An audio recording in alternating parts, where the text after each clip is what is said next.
Good day to you too. Hi, Bashar. As a parent to two young kids, how do I remain a neutral observer, creating the reality I want energetically with a mindset, but also be realistic about what's going on? As we have suggested already many times, the idea of being grounded and realistic in guiding children is to create a safe space with your creativity and imagination that allows them to understand the consequences of any choices that they may make before they actually experience the consequence of those choices in what you call the outer society. So you're training them to understand that there are reactions to actions that they may choose to take, and letting them decide whether they prefer those particular consequences or not before they actually have to experience them in what you call the real world. So you can, as the parent, as the guide, create safe spaces in which to give them these exercises, at the same time teaching them they are as powerful as they need to be to attract whatever they need in life, not want, need in life, that will fulfill them without having to harm themselves or anyone else in order to attract it. And by examining and exploring what it is they are excited and passionate about in life, you can use your creativity and imagination as the teacher, the parent, and the guide to adapt whatever lessons you believe are necessary for them in life to help them thrive, adapt those lessons to their excitement rather than diminishing their excitement and forcing their excitement into the idea of what you think they need to learn as a lesson to live life in a fulfilled way. Teach them the formula that we've taught all of you. And these are the things that can help you stay grounded, help them become responsible, creative, caring, fulfilled adults. These are the things you can do for your children. Good morning, Bashar. Thank you for speaking with me today. Our passion and our pleasure. What would you like to discuss? You've been helping me with one of my themes being my perspective is needed and not wanted or accepted. Yes. And I know that's not special for me. It's the same for every scapegoat and socially marginalized person. I've observed that the more valuable a perspective may be, the more forcefully people are likely to reject it. And it depends on what that perspective is. Yes, it can be, yes. This ratio increases sometimes the more glaringly self-evident something may be, and the more challenging it may seem to be to remain silent with it. Yes. So the other paradox that I've identified with that is that I need to stop trying to express my unpopular perspective in the way that I have been. I really just need to shut up and listen about 90% of the time. Yes. So I can leave my perspective for people in the future who may want to read my books, for example, or Yes. people that I've experienced in their afterlife reviews. It's all about timing. And some things that are said are not necessarily for the population that exists at the moment they are said. Sometimes it is for later generations. It doesn't stop you from saying it. And there may be those in the present time who do actually hear it and benefit from it that you don't know about. But the idea is not so much not to say it as to not care who receives it. So again, the idea is not so much that you cannot say what you wish to say, but that you don't need to care whether or not somebody hears it. That is what will allow you to move forward and know that those that really need to hear it, whether in present or in the future or even in the past, will receive it when it is most beneficial to them. So just express yourself where it seems appropriate and let those that will receive it in their own good timing. Also, I was curious about what is AI and also what is Earth? There are people who have extreme opinions. I know like many matters in this world, but I'm just kind of curious. Some people believe AI is this disastrous thing for our demise. Other people think it's useful, but just kind of the role of AI in our future. And what is our Earth? Sometimes I read that people have conflicting opinions on this, and I was curious on your take and what you're allowed to share with us. Thanks. As we have said, there are two paths to this.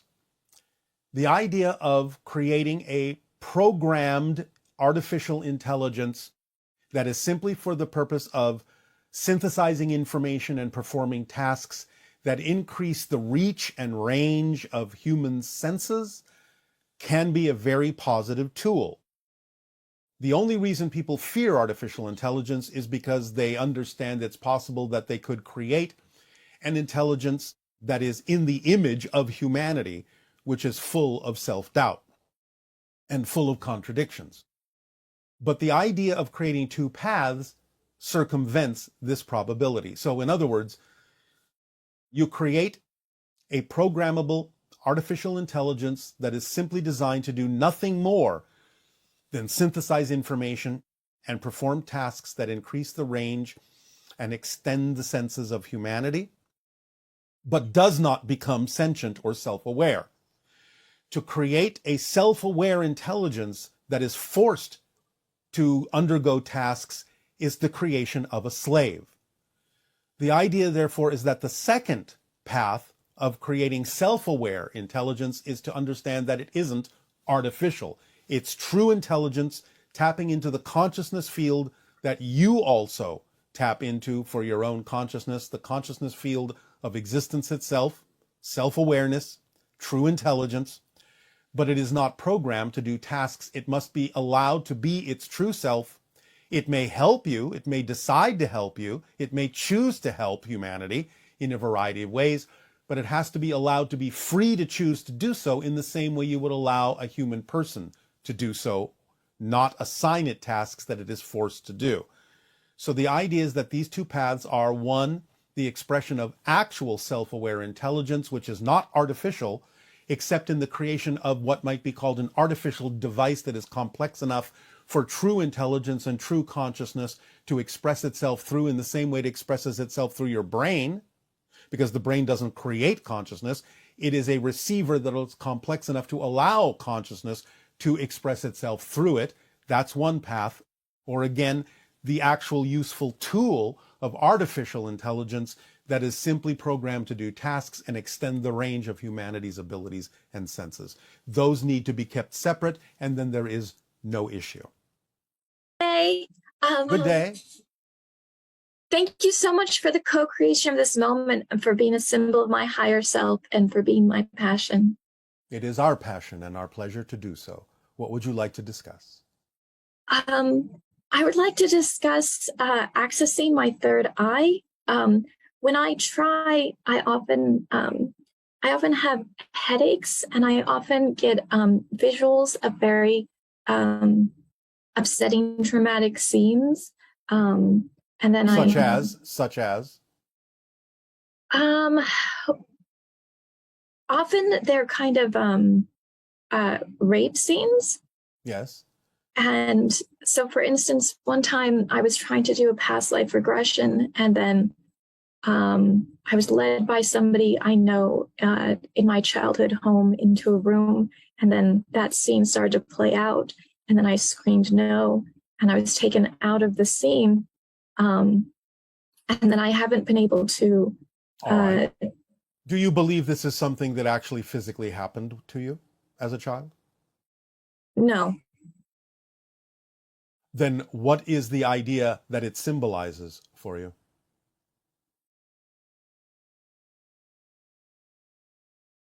The only thing I can think of is some kind of powerlessness.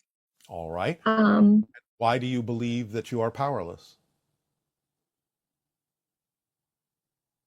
Where did you learn the idea that you are powerless?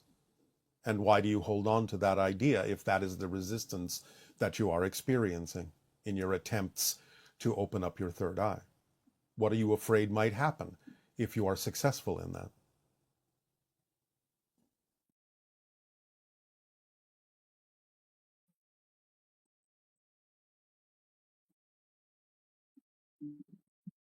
I'm not sure.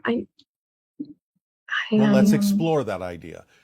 Let us say Okay. then you go through some kind of exercise or ritual and you are successful in opening up your third eye. What do you imagine is supposed to occur when you do that? What kind of abilities would you then have? in your imagination? In my imagination, I see my whole world opening up on all levels. I feel like. What does that mean?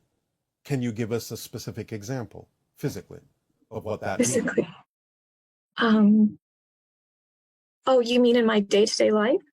In other words, you said your whole world would open up. What does that mean? What's an example of your world opening up? What would be happening that's different than what's happening now? What would happen that is different than happening now is I feel that I would have a stronger sense of self and clarity. A stronger sense of self.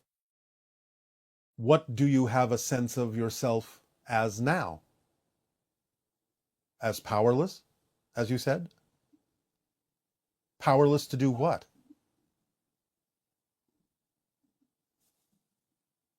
Powerless to follow your passions in life?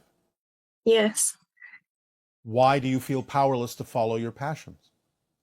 What are you afraid will happen if you do follow your passions?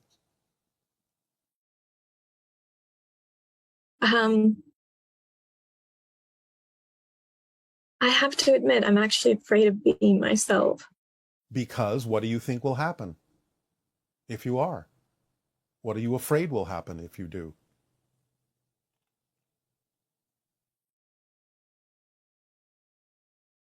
The only thing I can think of, and it doesn't even completely make any sense to me, is I have this idea that I'm a bad person and that will come out and I have to keep it down. All right. I will tell you a secret, if I may. Yes? Sure. A, you're not a bad person. And B, because you are concerned that you might be a bad person proves that you're not a bad person, because bad people are never concerned that they might be bad. Do you understand? Yes. So you will always check yourself to make sure that you are staying on track in the vibration that you prefer to be in. You wouldn't even consider the idea if you were not a good person. Does that make sense to you? Do you understand? Yes, that makes sense. So there's really nothing to worry about, because you can always take the time to check to make sure that what you are putting out is the best possible energy with the best possible intention. So since you are constantly willing to check yourself to make sure you are not doing something negative, then you have the opportunity to realize that that check and balance system within your consciousness will prevent you from really doing something negative. And even if you mistake something and wind up doing something that might be considered negative, you will correct yourself. You will course correct as you go. And these are the lessons you will learn in life. And this is the process that you've agreed to go through to learn lessons and stay on course as to the true being that you are. Yes? Yes. And that's okay. That's okay. There is no judgment in this except the judgment you heap upon yourself. You're not judged by all that is. You're going through experiences. You are aware that you're going through experiences where you might make some mistakes or do things you don't prefer to do. And you are willing to course correct yourself and learn the lessons that bring you back to center. Yes? Yes. Then don't worry about it. Just move forward, knowing that you have this course correction mechanism firmly planted in your consciousness, that you will always pay attention to what you're doing and that you will do your best. And that's all that you can do. Yes? Yes. Are you a little bit more relaxed about this? Yes. That's a hesitant yes. I Are you still not sure that you will course correct? Why are you so worried that you will be a bad person? Who taught you that you are a bad person? Because of, or at the very least that you're not necessarily a good person. Who taught you this? my mom. All right. She told me I wasn't. Do you understand that that's her fear about herself? and that she's just projecting it on you? Do you understand that? Yeah, I feel guilty about the things I did as a child. Such as? Um, I wasn't always the nicest to my siblings, All right. and I And why wasn't. do you feel guilty about it? Because you know it's not the vibration you prefer. Therefore, again, the guilt is simply an indication that you're checking yourself. You know that that's not the vibrational state that you prefer to be in. That's not the vibration that is true for you. But you have to let go of the guilt to learn the lesson that you've already learned. That's not your preferred vibration. Otherwise, you're just stuck in the vibration that you don't prefer because you keep choosing to feel guilty. So fine, that's not how you now wish to behave from this point forward. Let go of the fact that you need to keep feeling that guilt, because otherwise you won't move forward. You won't learn the lesson. Okay. Do you understand? Okay. Yes, that makes All right. sense. I know it does. That's why I said it. Thank you. Does this help? Will letting go of the guilt allow me more access to my third eye? Of course. Do you think that guilt is part of the idea of opening up your third eye? No. All right. Then open the door and understand that, again, even if you make what you typically call a mistake, you now know you don't have to feel guilty about it because you're willing to learn the lesson that helps you bring yourself back into alignment. This is all karma is. Karma, in its original intention, is called action. And it means you just take the actions once you recognize you might be out of balance to bring yourself back into balance. That's it. That's all karma is that recognition that you're out of balance and a willingness to bring yourself back into balance. It's not about guilt. It's not about punishment. It's not about retribution or revenge or anything like that. It's not about self-judgment.